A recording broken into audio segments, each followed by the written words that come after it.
ఆంధ్రకేసరి టంగుటూరి ప్రకాశం పంతులు 154వ జయంత్యుత్సవాలను ఘనంగా నిర్వహించారు.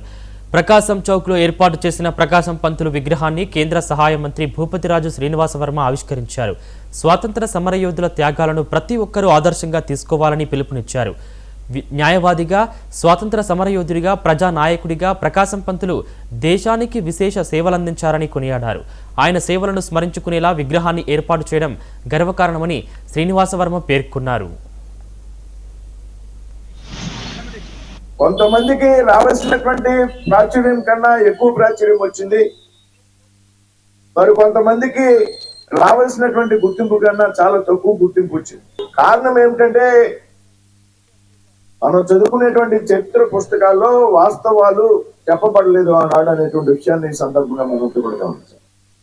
అందుకనే కేంద్రంలో నరేంద్ర మోడీ గారి ప్రభుత్వం అధికారంలోకి వచ్చాక స్వాతంత్రం వచ్చి 70 సంవత్సరాలు పూర్తయినటువంటి సందర్భంలో ఏదైతే గుర్తింపుకు నోచుకోకుండా ఉన్నటువంటి సమరయోధులు ఉన్నారో వారందరినీ కూడా గుర్తించాలనేటువంటి ఆలోచనతో ఆజాదీ కా అమృత్ అనేటువంటి కార్యక్రమంలో ఇక్కడ అల్లూరు సీతారామరాజు గారి కార్యక్రమాన్ని కూడా సాక్షాత్ ప్రధానమంత్రి నరేంద్ర మోడీ గారు రావడం జరిగింది.